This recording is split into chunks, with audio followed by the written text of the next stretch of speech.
Hey, it's Jody Stevens with Those Pretty Wrongs and formerly of Big Star, and you're listening to the Vinyl Guide. This episode is brought to you by Groove Washer, the best record cleaners and protective sleeves for your vinyl collection. Ask for the Groove Washer from your local shop or go to groovewasher.com. Discount code VinylGuide10.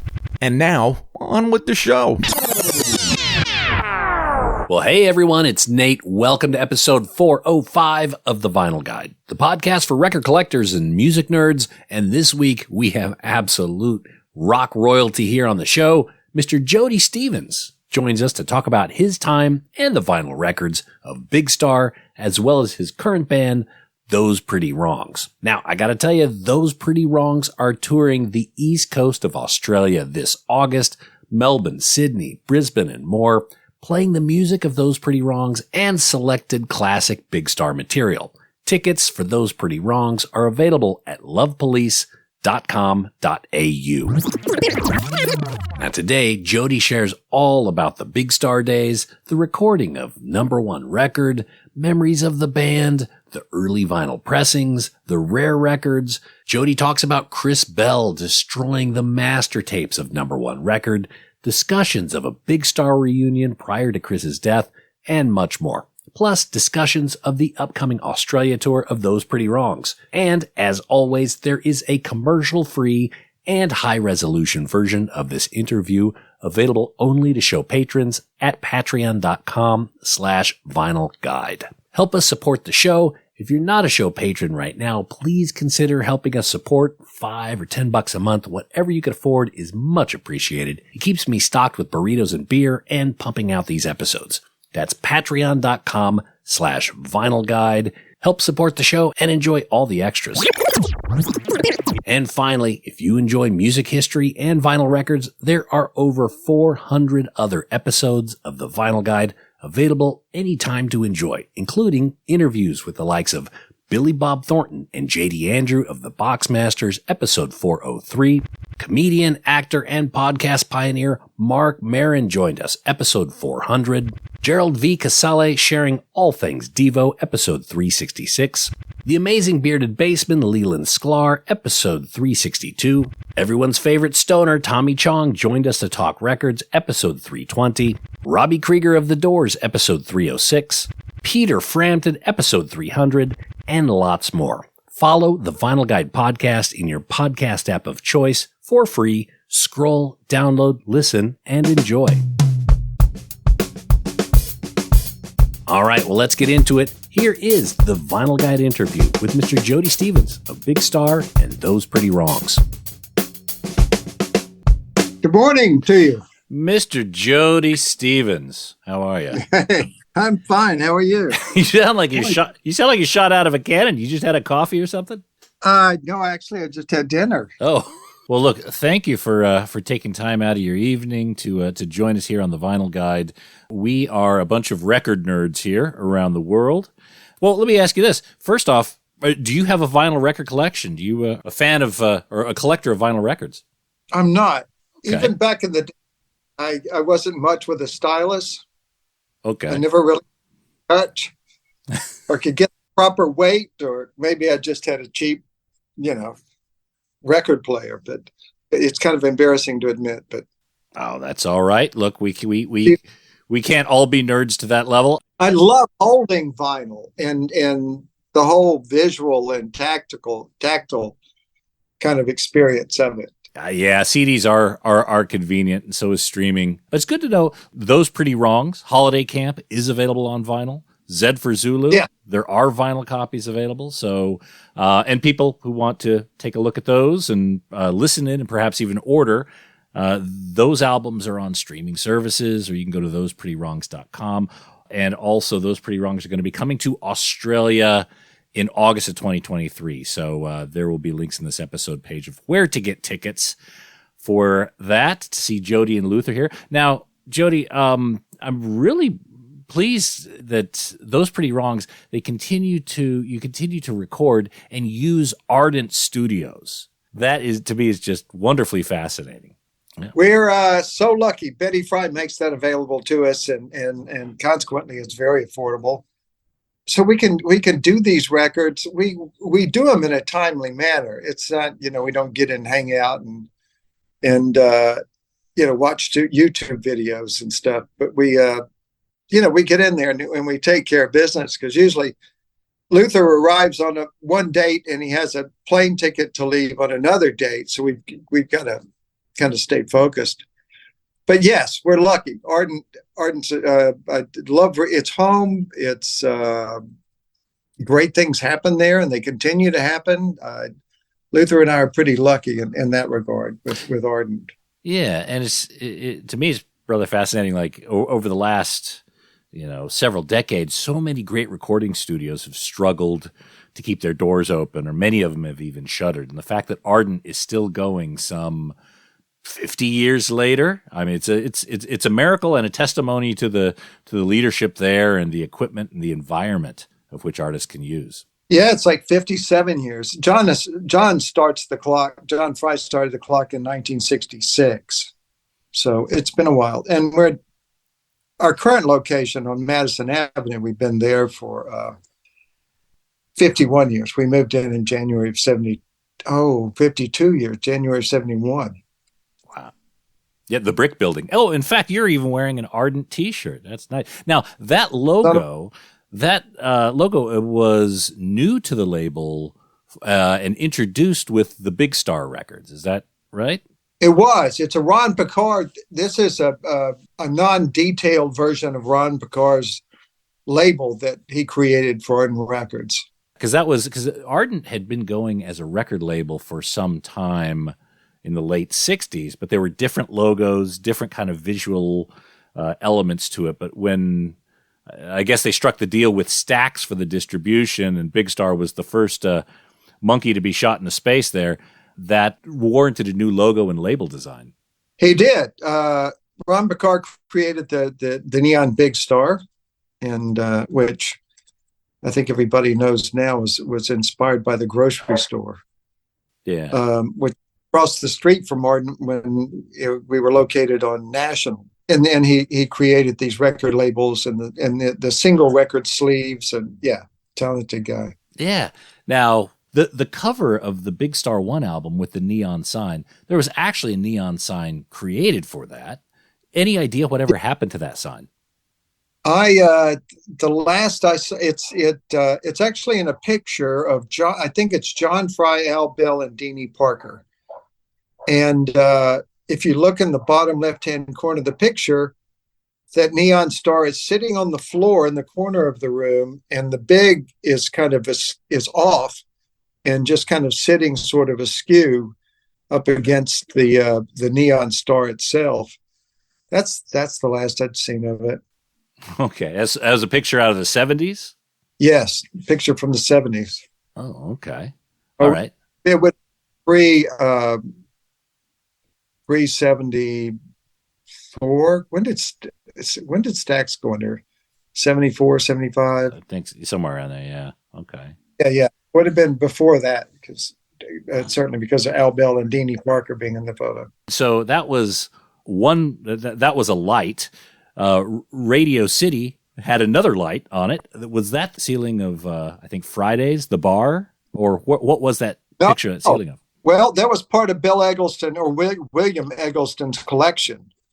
And Alex was thumbing through his catalog of photos and selected that for the cover of Radio City, and then enlisted Bill Eggleston to shoot the back cover too, and in addition to other photos that he'd done of us. And then he, at some point, that red ceiling picture, I think the Museum of Modern Art, some famous museum in New York bought it and included it in their collection. And, as well as I think Bill became known as the father of color photography, and taught at Harvard, and he has showings around the world now. Wow, phenomenal. So we've covered two of the Big Star covers. The third, Big Star third, that had multiple covers. That had, the initial black and white cover. It had the international cover with the flag, a few other ones. What was your stories or recollection behind the multiple covers of Third? Well, the fact is that none of them are official. We had nothing to do with the covers that were created for Third.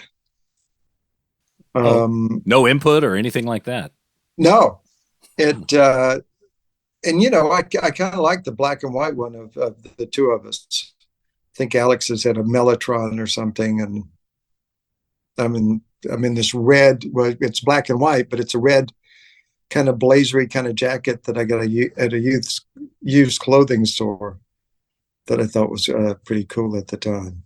Oh. But we didn't have any input, and we finished recording that album in '74, and John had those vinyl copies pressed up because he didn't want to carry a tape around. He wanted to hand the album to someone, and the presentation being what it was. This is what it's going to be.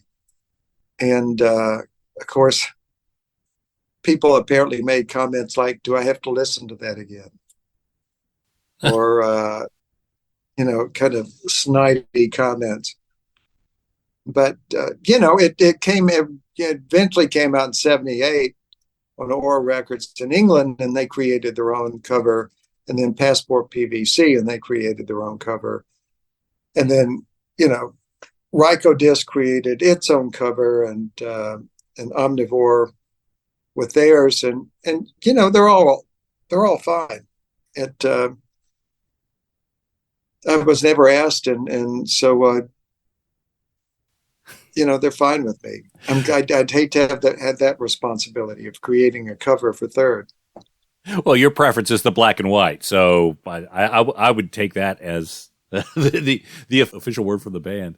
And those are Michael O'Brien photos. Michael shot some really, really nice photos of us.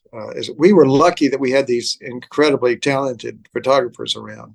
Mm-hmm. Michael to be a photographer for National Geographic, and not too long ago, not too many years ago, he did the cover, took the cover shot of a Tom Waits record.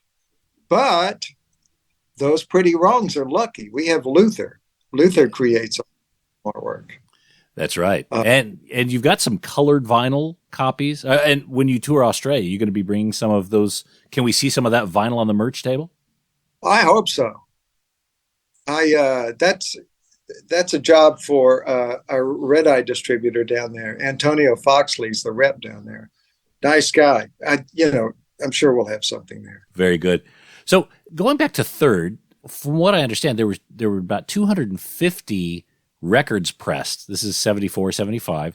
Just with the white label, that was to get Big Star onto a record label. Those were for industry folks to get passed around. Is that right?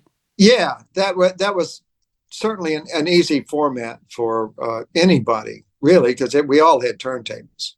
And I'm sure John thought through everything. He was a very methodical kind of guy, and he just wanted to make it as easy as possible for them. Mm-hmm. And on the best format possible. So, and that was that. And from those 250, there was the deal with PVC Records. Did that come as a result of those initial pressings, or did that come as a result of kind of the building legacy of Big Star around that time? I think that was more about the building audience for Big Star. Okay. There seems to have been, in the history of Big Star, a lot of very collectible records, a lot of experimentation as well. For example, there was a 7-inch single release of the Ballad of El Goodo. It wasn't officially released, but there were test pressings made, of which only a handful are known to exist. Are you aware of this record? Apparently not. Do you remember any conversations about the Ballad of El Goodo being released as a single, and maybe that was revoked? But it would have been a good idea. The only kind of rarity was there was an EP release in Brazil, in South America, and that was kind of an oddity. But cool. I wish I had one of those. Me too. That's worth a couple car payments if you could find one. Yeah, so that is absolutely a rarity. There's also a single from an Ardent single of 13, but it's mislabeled as "Don't Lie to Me." I don't know if you're familiar with that, but yeah.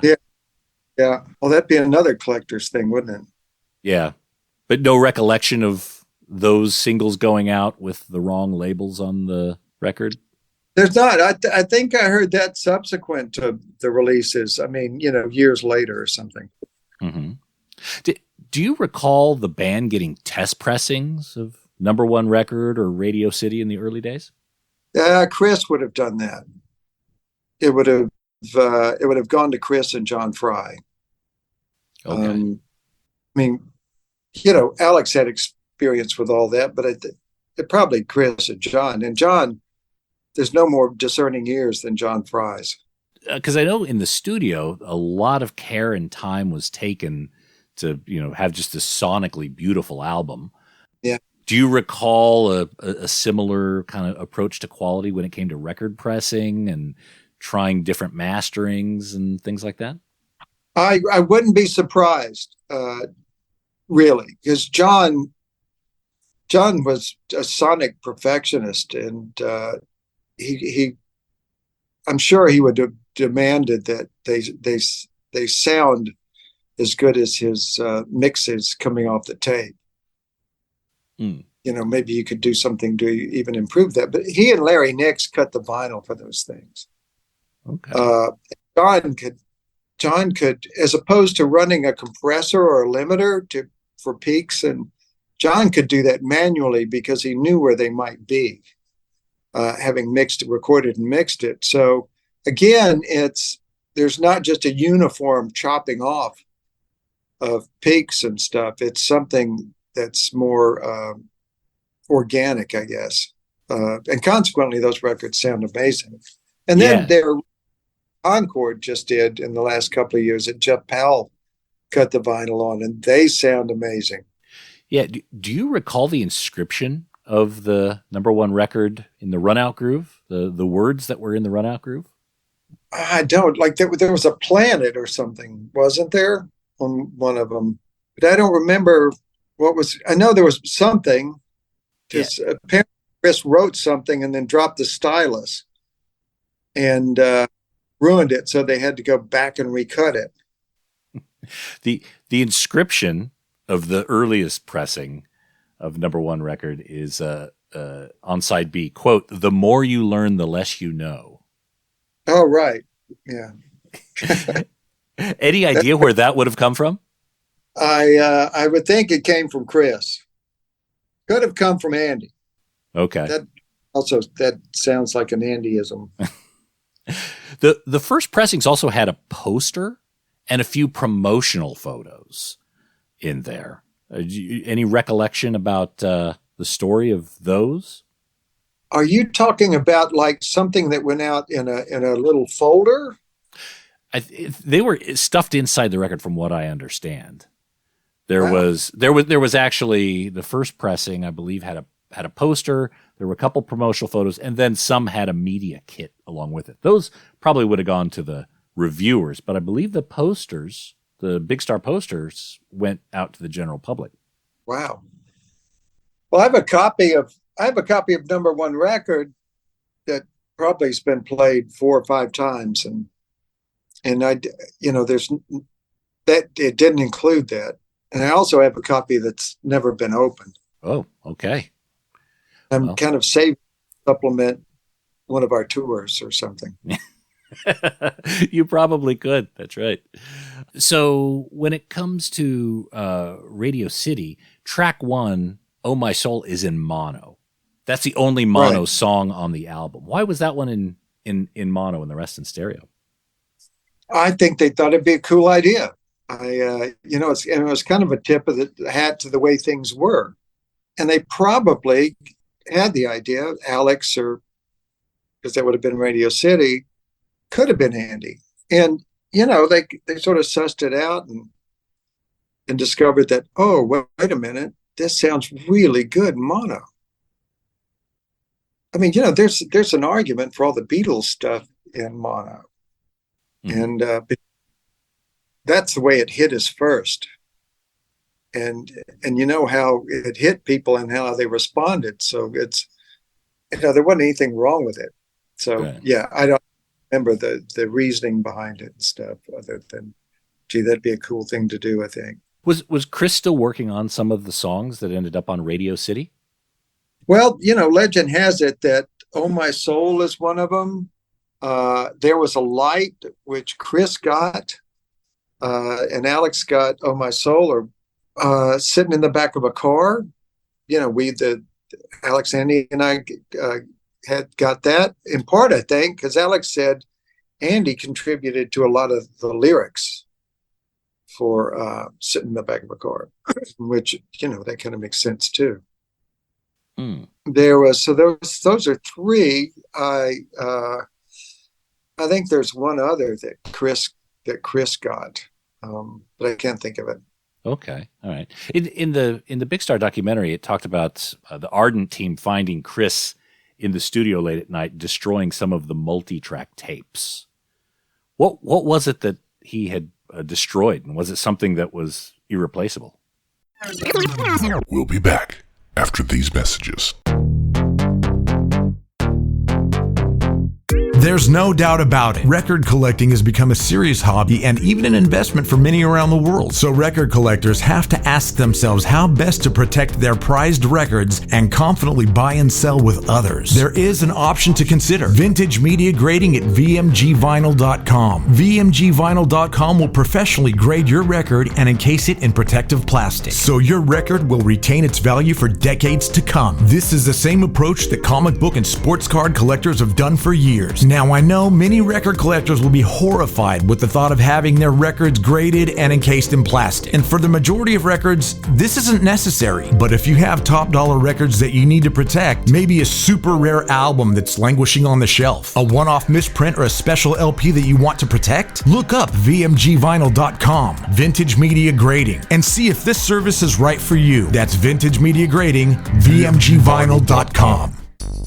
Hey everyone, I'm here to talk to you about Seems Easy record sleeve repair strips. Ever find a record in a used bin where the vinyl is gorgeous, but the sleeve has this ugly split and is even falling completely apart? Well, that's okay. Grab it anyway, because with Seems Easy record sleeve repair strips, you can fix that right up. Seems Easy record repair strips repair seam splits from the inside, so it doesn't affect the appearance of a record sleeve, but it does make it functional again. With Seems Easy, records can now slide in and out like new. Turn a $5 record into a $25 functioning collectible. Just ask your local record shop for Seems Easy strips, and if they're not in stock, go to seamseasy.com. That's Seems Easy with 2 Z's. Seems Easy record sleeve repair strips. Seems easy because it is.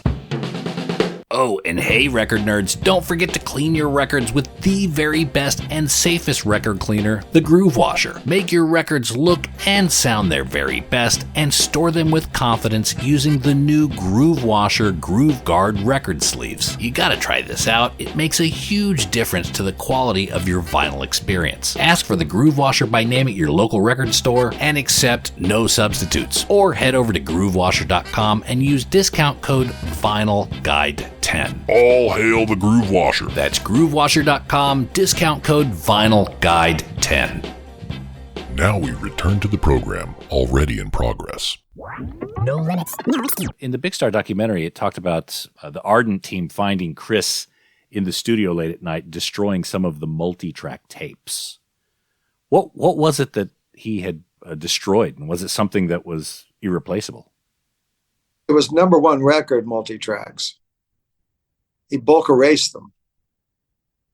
And so we can't go back and remix those. We can't go back and, solo any of the instrumentation. Or just hear what got recorded but maybe not used in terms of overdubs and that sort of thing. So you can't, there's no real forensic way of figuring out those, like there is Radio City and Third, of course. Okay. So every song from number one record, the multitrack, was wiped. Yeah. I think India Song survived. I think there is a multi-track of India Song, but I'm not sure, which is pretty cool. Andy's song. Mhm. Yeah, and it's funny because we did some more recording, and I think Andy had this great dry sense of humor. He on the box, the tape box, he wrote conveniently grouped for bulk erasure.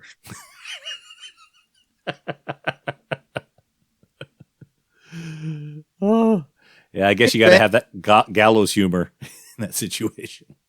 I'm still scratching my head about John. Was pretty meticulous about things, and I'm surprised there wasn't a safety 24 track, a 2-inch. Oh, actually, it was 16.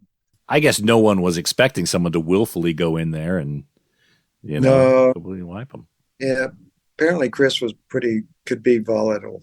Yeah. Was there anything that particularly sparked that? Was there an argument or a confusion over who wrote what? Was that what initiated that action?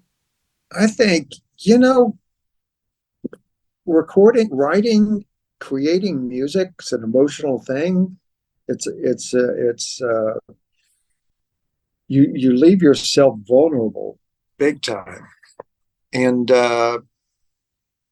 who knows, there could have been other things going on as well. And then Chris left the band more out of writers paid more attention to Alex because Alex had been in the box tops, and it made sense. You don't know who Big Star is, but you know this guy, Alex Chilton. He sang the #1 record in the nation in 1967. It was called The Letter. And so I don't know what was going through his head. It just could have been a really emotional time for him. Mm-hmm. After Chris left the band, Big Star continued on. Chris kind of wandered a bit and continued writing. Before his passing, and I think in 78, was he aware of the building legend of Big Star? He was, because I was in England for the summer of March, around March 19th through August in 78. And I'd pick up an NME or a melody maker, and there would always be something about Big Star, whether it's somebody looking for an album or an interview with Alex, or just seemed to always be something. Okay. So Chris was aware that this work that he'd done is catching on Yes. at least bubbling under in the underground. Any idea what his reaction was? Did you continue contact through the single of I Am the Cosmos? Yeah, we did. And we talked about maybe getting back together and going to England that summer while I was in England. And, obviously I got back that August, I got back to Memphis, and things just sort of fell apart. So there were discussions, because I know Alex was on the I Am the Cosmos single, so that communication was still going. So there was a plan, or at least discussion, about potentially reforming the original 4 Big Star to do some shows. Well, I know about the original 4, and I'm not sure about Alex, but Chris and I talked about it. And I think if Alex wasn't on board or whatever, we would have supplemented him with someone. Or just created something outside of Big Star. Were there a lot of Big Star live shows? Were there quite a few tours back in the day, the #1 record in Radio City era? No, Andy, Chris, and Alex and I did this thing that was called the BC Tour. And it was Corinth, Mississippi, and Athens, Alabama. We played a university there, and then one other place, and it was all these, Greek, BC sounding names, and that was fun. We had a good time doing that. We played the City Park in New Orleans. That was good, but then, I think we probably played High Cotton here in Memphis a couple of times with Chris. But then, Chris left the band, and we all kind of drifted apart, but got back together for the Rock Writers convention. Do you know if there's a recording of that Rock Writers show? I don't. There is a recording of us at Lafayette's, but we were opening for Archie Bell and the Drills. we'd finish the song, maybe one person would clap because it just wasn't our audience. Right. Okay. I think there was a recording. I know John Fry was doing, or at least helping, or part of front of house mixing and or sound. And it's apparently Alex set his guitar down in front of his amp and was starting to feed back, and John Fry took, maybe pushed up the controls a little bit to make it louder, and then just sort of patted the console. This is what I heard, and left. So just let that sound going. The history of Big Star, there's so many highs and so many lows. And I'm curious as to when you look back at that time, is it with love and affection? Is it with a little confusion as to kind of what, how it all came together? What's your perspective on the legacy of Big Star in that time? Oh, it's love and affection, that's for sure. I mean, well, Chris and Andy and I, we had a three-piece that Alex joined. And so we were pretty close. Then Alex joined, and I got to tell you, there was something about the chemistry of the four of us being together, at least the three of them being together, and I happened to be there. There's something about that chemistry, but we never really would hang out together. I would spend more time around Andy, and later, after Chris left the band, Chris and I would play tennis together or something. We would talk about music, but not that frequently. Oh, okay. So you stayed friendly with Chris throughout, even he left the band, but you were still kind of part of the community and speaking and doing things together. Yeah, just not as much Andy music. too. Right. I know Andy.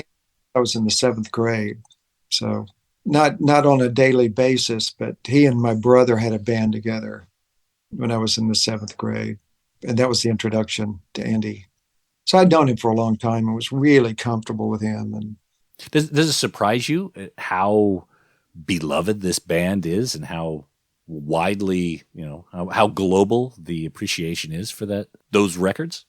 Well, if I kind of project my own feeling about those records onto everybody else in the world, I would say no. But I will say this: it's whatever it is, it's cool because it allows Luther and me to travel together and write together and have a platform for that. It's Big Star has a lot to do with that in more ways than just that platform from my having been in the band. I don't know, Big Star kind of informs the way we do a lot of things, Luther and I. So musically, there's a big part of us, a big part of me for sure. Yeah. Well, when I listen to those Pretty Wrongs, I hear some lineage of that. I hear the same, I guess the spirit, certainly of the first and second album. And I'd encourage anyone to look up Holiday Camp on their streaming services and give it a play.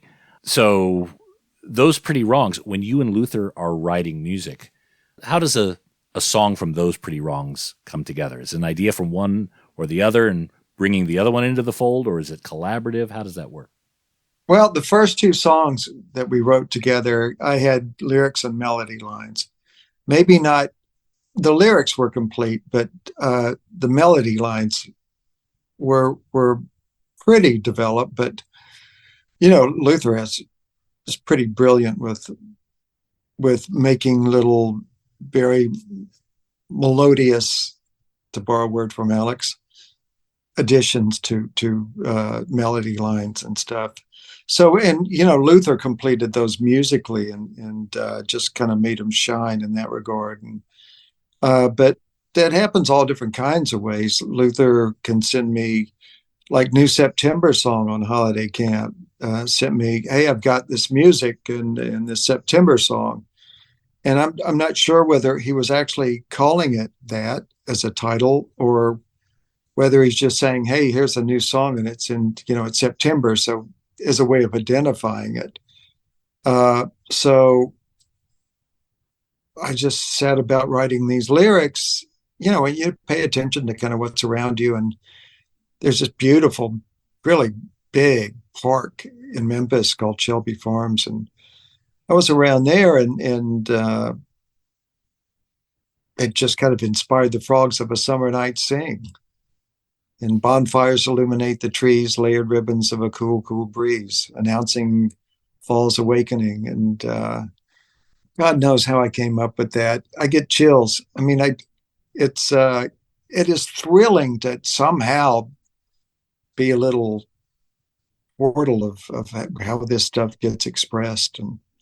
But then there's Luther, who comes up with killer lyrics and melody lines, or he'll come up with lyrics and I'll put a melody line to it. And something inside that picture frame stares at me without a name, familiar yet but not the same. Luther, those are Luther lyrics. I think he sent them to me, and I could be wrong. Maybe I came up with a melody line. Yeah. But and then we kind of finished the lyrics together. But it's the way you hear that music is such a large part of Luther, and the way he plays guitar and the melodies via guitar and the other things, and certainly Holiday Camp. It's the backing vocals on September Song, and so many of those are brilliant. And aside from Pat Sansone having done a brilliant job on Moog and For Always the Rainbow, and he did Mellotron on Scream, and Chris Damey did strings for Brother My Brother, and Mitch Easter did Glockenspiel. Oh, Chris Damey's still around, involved. Yes. He did strings for our second record too. And he just did a brilliant job with Brother My Brother. Mm-hmm. Saw a song about my younger brother, David. And then we had Mitch Easter. So, yeah, it's cool. I mean, and again, Big Star was a common denominator in all that getting together. Of course, Chris Damey came up with doing Big Star's Third Live and putting that lineup together. And yeah, it's this amazingly supportive community.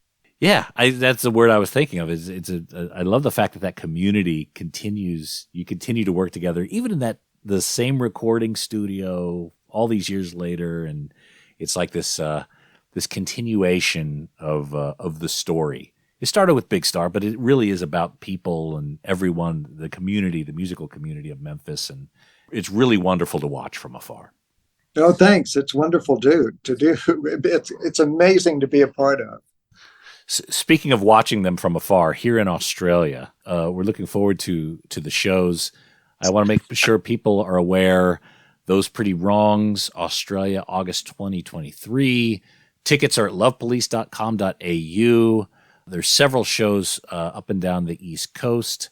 You've got a pretty strong history with Australia. You and those Pretty Wrongs and some of the other musical projects, yeah? Yeah, well, we did Big Star's Third Live there.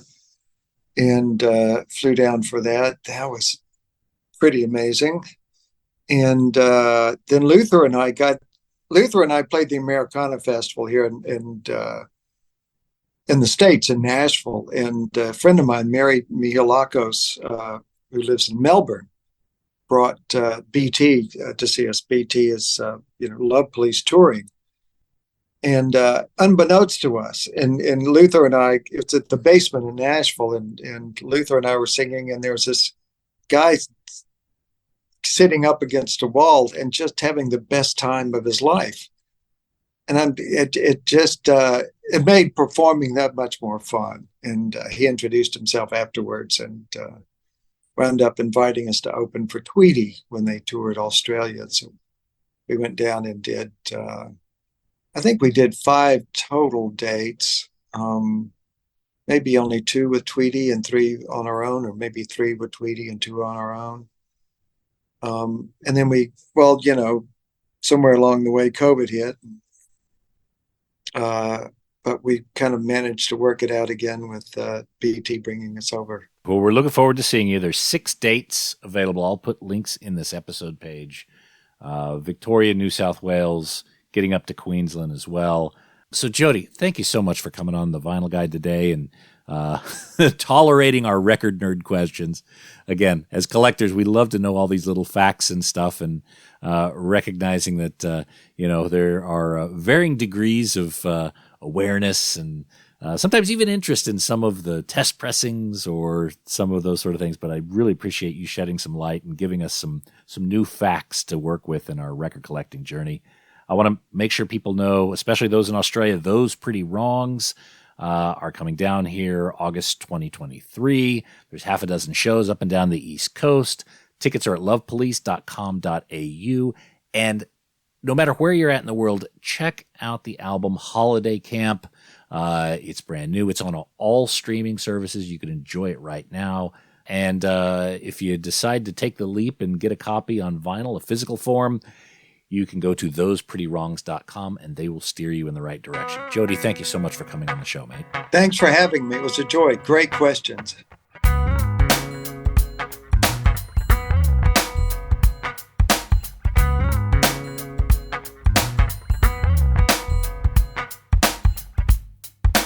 There we go, Mr. Jody Stevens, Big Star, Those Pretty Wrongs. Looking forward to those shows here on the East Coast of Australia, lovepolice.com.au. Grab some tickets before they sell out because it looks like they're going fast. And that's it for this episode of The Vinyl Guide. Thank you so much for tuning in. Please share these episodes on your social media. Share them out on Facebook. Put them into Facebook groups. Of course, you can always put them out on that Threads app. That seems to be gaining some traction. Of course, you can always tweet it out on Twitter as well. Make mention of it on a Reddit forum, or even just do the analog way. Show your friends how to get the Vinyl Guide podcast on that smartphone of theirs. They'll love you for it, and so will I. And we'll be back shortly with a brand new episode. So until we talk next time, get out there and buy some records, people. Cheers. That's it for this episode of The Vinyl Guide. Send your thoughts to Nate at thevinylguide.com or follow or tag us on Instagram at Vinyl Guide. Until next time, keep spinning.